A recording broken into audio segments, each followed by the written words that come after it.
This is Nikhil Sharma for LowKickMMA. I'm delighted to be joined by Cory Hendricks ahead of his upcoming fight with Marthin Hamlet. Hey, Cory, it's a pleasure to have you here with us. How are you doing today? I'm doing good. Thanks for having me.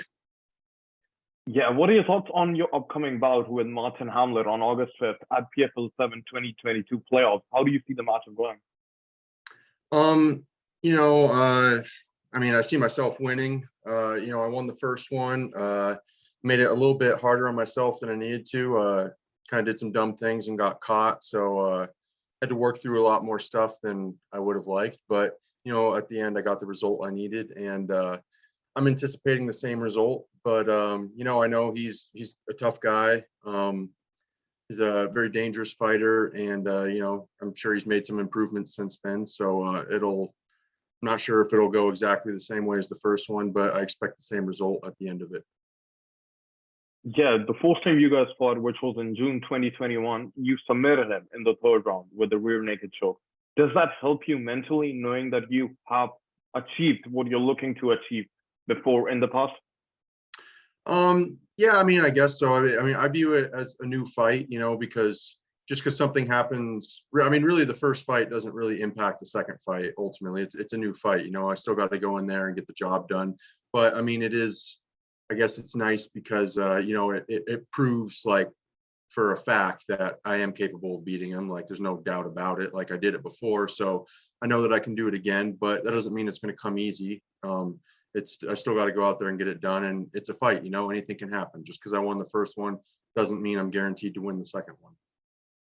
Yeah, and the first one, when we look at it, it was such an interesting fight. There were, I feel like, many close calls. He almost finished you, and then you clipped him and got the win. There has to be a part of you that knows that there's some danger in facing him, right? Because even in the first one, you did sense it. Do you feel like he has maybe the right skill sets to win? Or do you feel like you would outshine him in most areas of the sport? Oh, he's definitely dangerous. First of all, any fight, like, you can never underestimate anyone. Like, it's a good way to end up losing fights that you shouldn't, is to underestimate people. So I never underestimate anyone, because I watched a lot of fights, and I've seen plenty of fights where, the better guy who should win doesn't, for whatever reason. Sometimes it's because, they do underestimate their opponent and take them lightly and then pay the price. Other times it's just, things happen. Anything can happen in a fight. So just because someone's better doesn't mean that they're going to win. So especially with, someone as dangerous as Hamlet, like, just look at him. He's big and very physically strong and powerful. Like, he's not like a world-class striker. He's not like some Muay Thai or boxing champion or anything like that. But if he does land one of those punches, like, he's capable of knocking people out and hurting people. And I felt his power in our first fight. So I know for a fact that he hits hard. So yeah, he's a very dangerous opponent. I consider myself to be the better fighter, and I believe I should win the fight, but that doesn't mean that I will win the fight. Well, that's a very interesting take. If I may ask you, when you look back for this year, right? Let's not go too far back, but for this year, do any fights come to your mind off the top of your head where you felt like the better fighter did not win because of one of those reasons? Man, putting me on the spot here. Off the top of my head, man, I don't know. I'm struggling to come up with one right off the top of my head. One example of taking someone lightly that, like, does kind of spring to mind is Luke Rockhold versus Michael Bisping. Not that necessarily Luke should just walk through Bisping, because Bisping's a very tough fighter, but I think that from what I saw, it looked like Luke was taking him lightly and paid the price for it.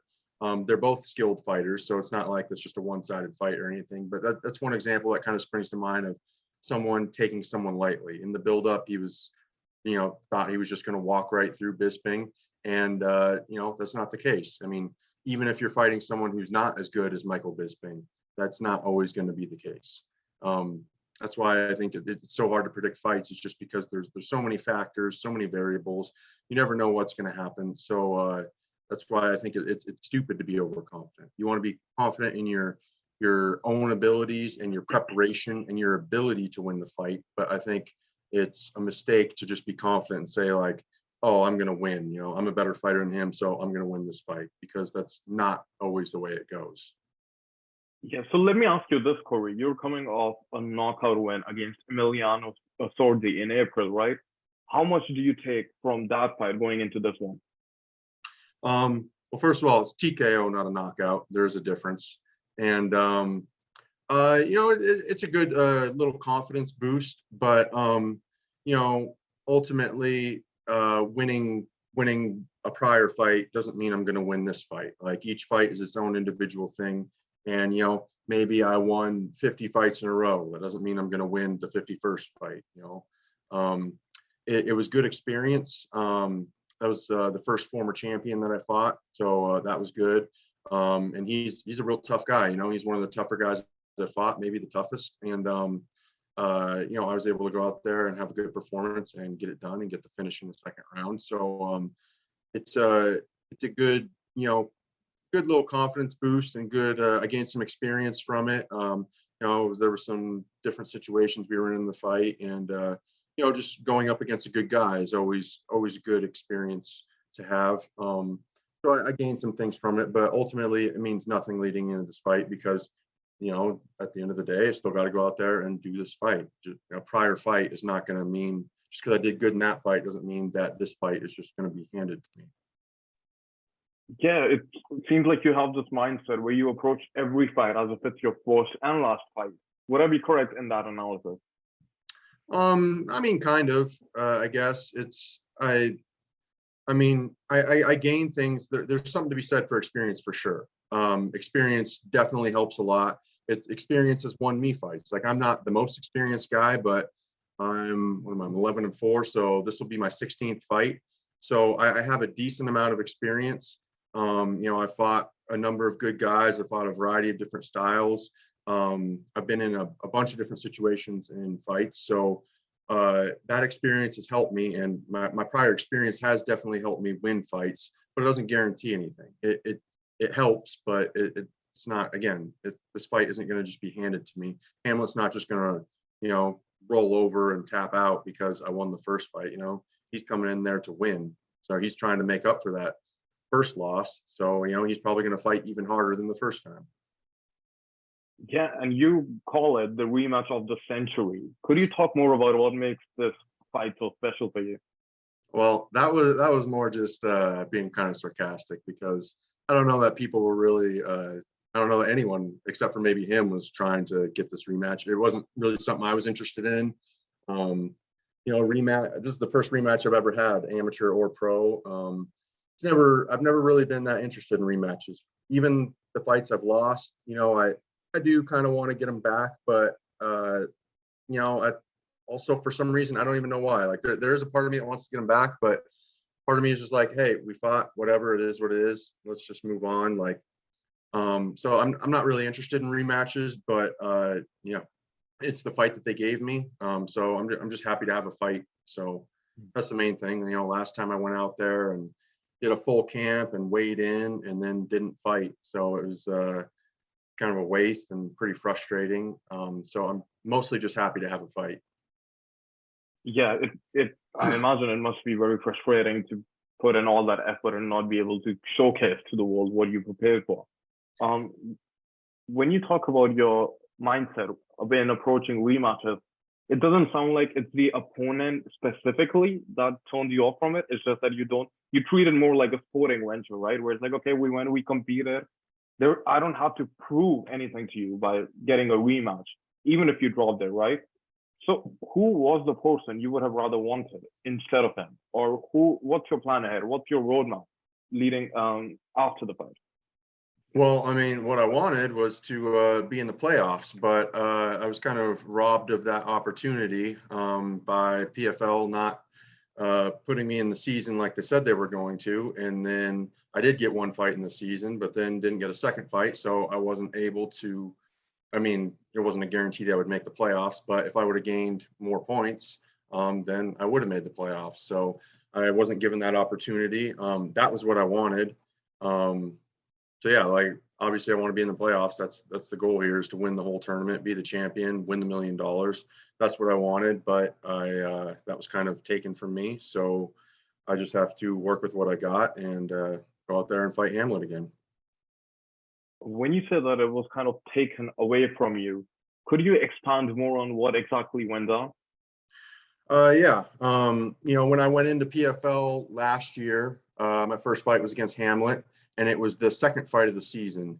I wasn't a part of the season, and then some guys fell out and couldn't continue, so they needed someone to fill in. So I jumped in, and I forget who it was I replaced, but I replaced someone. I stepped in, I fought Hamlet, and part of the deal when I took that fight was, hey, like I'm not getting a full shot this season, so I'll do this fight if I get put in the 2022 season. And so that's what I was told. And I went out there, I beat Hamlet, and I ended up actually tied with Sorty at 4 points for the last playoff spot.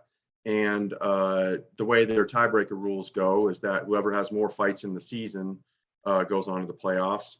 It seems like a pretty stupid criteria to me, because I had one finish, Sorty had 0 finishes, and we had the same amount of points. I would think you'd want to prioritize finishes, but they chose to set up their criteria that way, and it was set up that way ahead of time. So I'm not really going to complain about it. I just think it's dumb.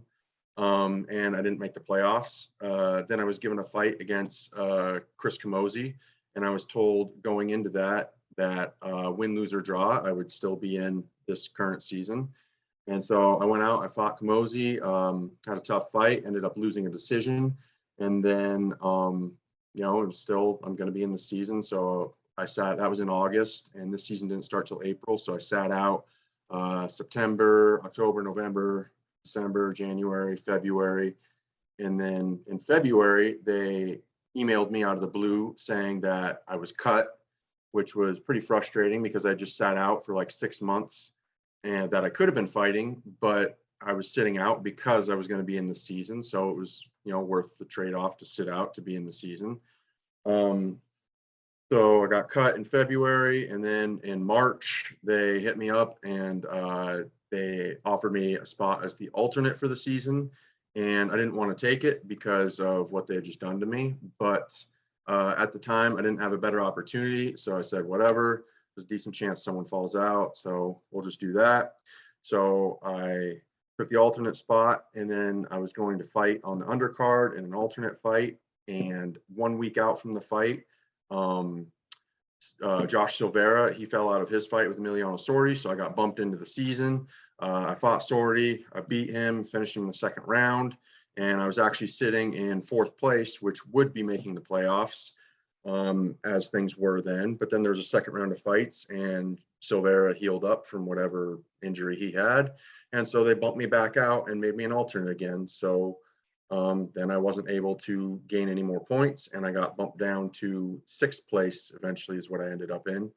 And that's why I found myself as fighting another kind of alternate fight. So it was promised to me multiple times that I would be in this season, and those turned out to be lies. And I wasn't put in this season and got screwed over, and it made me just sit out 6 months for nothing that I could have been fighting. Could have had, up to 3 fights, but realistically, maybe like 2, maybe even just 1, but more than 0. So it was pretty frustrating, but whatever, I can't do anything about it. And I have a fight now, so that's what I'm focused on. Yeah, wow, that sounds very an annoying progression of the timeline, the way you described it, where you lost out on potentially fighting 2 or 3 times and making some more money than waiting out for an opportunity that was taken away from you. So yeah, it's interesting to just find that out. When you go into this fight on August 5th, do you have a chip on your shoulder, Cory? Are you looking? I know you're always looking for a finish, but would you officially predict that you're gonna go out there, make a statement, and win this by a finish? I mean, that's what I'm looking to do. I don't really predict fights because you never know what's going to happen. I can say I'm going to go finish him in the first round, and then it ends up being a decision that I lose or something. Like, who knows? Like, there's really no way to tell. Whenever anyone predicts anything, it's just whatever. Like, maybe it happens, maybe it doesn't. Who knows? The only way to really know is to go out there and do it. If I knew what was going to happen in this fight, there would be no point in actually having the fight. That's why we go out there and fight, is to actually find out what would happen, because both of us could talk all we want, make all the predictions that we want, but at the end of the day, all that is 100% irrelevant, and all that matters is what happens when we get in there in the cage together. So I know I'm going to go in there and I'm looking to finish him as quick as possible. I'm prepared for anything. I'm prepared to go all 3 rounds, but I'm looking for the quick finish. And I would assume he's doing the same, but I don't really know his mentality, so I can't speak for him. Yeah, if I may ask, Cory, were you able to present your dispute, your issue to the PFL? I mean, I complained about it a little bit, but like, what can I do? Ultimately, fighters have no power. Promoters always have all the power, unless you get to, like Ronda Rousey, Conor McGregor level, then you have a little bit of power, but even still, not a whole lot. So the fighters never really have any power, and promoters are kind of free to screw them over whenever they feel like, with 0 repercussions. Yeah, this is very interesting here because you're 34 years old. You had a brief run in the UFC, and you're still going very strong. You still have a good few years left ahead of you where you can turn it and take it to another level. We always hear about the UFC treating the fighters unfairly and stuff like that behind the scenes. In your experience dealing with both organizations, do you feel like it's more so a sports problem?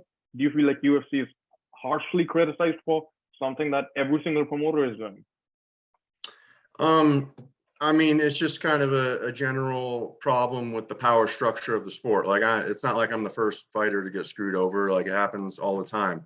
Again, because fighters have no power and promoters have all the power. It's just kind of the way things are set up. The only real way that the problem could get fixed is if there was a fighters union, which is pretty unlikely to happen, but I guess you never know.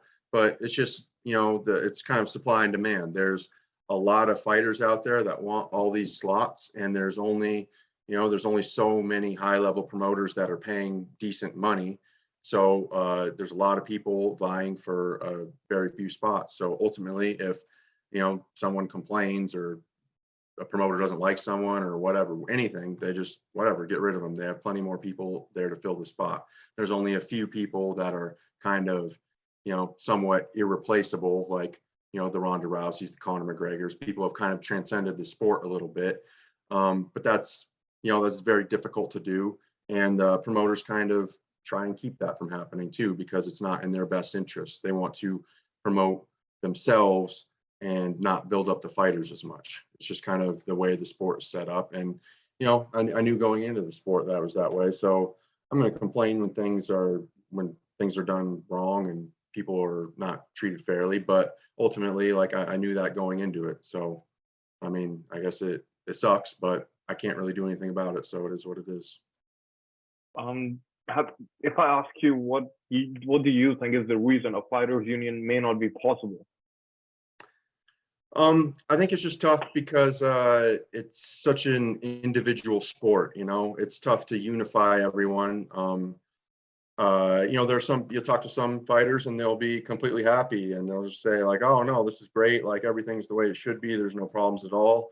And then part of the deal is, like, some of the higher level fighters, like with more prominent followings, and they've talked about unions and stuff in the past, and then eventually they get paid a lot more, and you hear them stop talking about unions because it's not a problem for them personally anymore. So they're getting treated a lot better. So because it's not affecting them, then why are they going to go out of the way and put a target on their back fighting for everyone in general? Yeah, that's a sentiment that I feel like more fighters have repeated throughout the years, where it's like there have been attempts to put a union together, and there was a time when we felt like it was going to happen with GSP, with Cowboy Cerrone, all those people, but nothing came out of it. And yeah, there seemed to be some shady business going on behind the scenes as well. Now, as you're coming up, Cory, do you feel like you would want another run in the UFC? Do you feel like you would want to continue with the best opportunity you're presented? Or what's your mindset like planning out your roadmap ahead? I just gotta fight this fight and then see what happens. It all kind of depends on what opportunities are presented to me. The UFC has been pretty uninterested in me in the past for whatever reason. So that hasn't happened. And also, I mean, it would be a pay cut going to them. I'm getting paid more in PFL, and I was getting paid more in ACA. That's why I was offered Contender Series before, but it didn't make sense to me to take such a big pay cut to fight Contender Series for just the chance of maybe getting to the UFC when I was making more money. So, all I can do is work with the opportunities that I have and make the best decisions based on my situation and what opportunities are available to me at the time. So, if it happens, it happens. If not, it is what it is. I just got to do the best with what I have to work with. Yeah, going into this fight, I heard you say that you have been training with Khalil Roundtree. How's your camp been like for this fight? Camp's been good. My main training partners have been Khalil Roundtree and Jamal Pogues. They've been the two I've been working with the most, but I've also been working with a dude named Ahmed. Got some wrestling in today with Sean Strickland. I work with a handful of guys and a handful of coaches. Been getting good work, good camp. I've done a camp for Hamlet before, and I fought him, so like I know what to expect out of him. So I felt like going into the first fight, I was pretty well prepared for him and what he was going to do, and now even more so, I feel prepared for him. So I'm ready.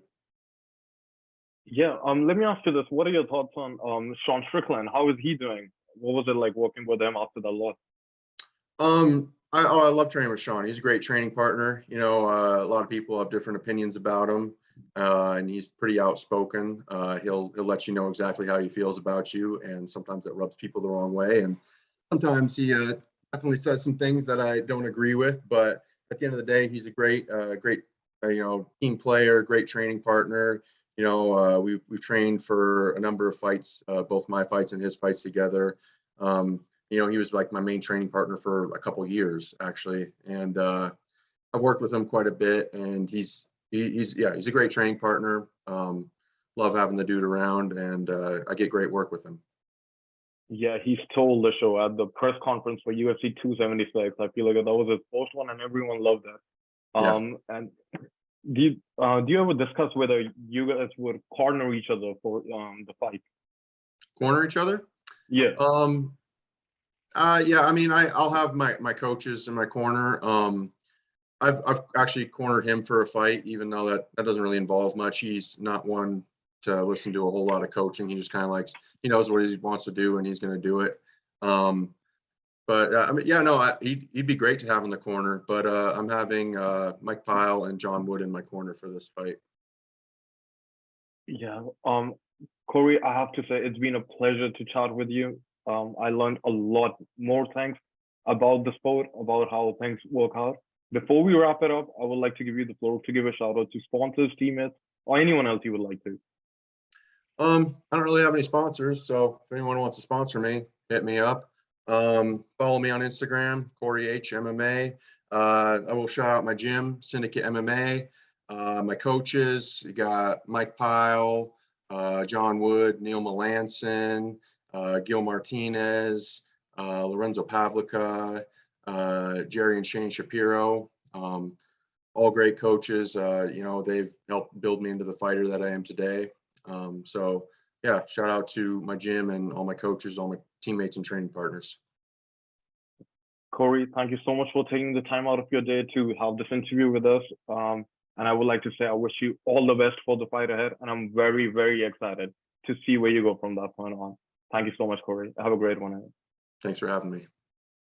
Make sure to subscribe to the LowKickMMA YouTube channel for all the latest news, event previews, and interviews with some of the biggest stars in MMA.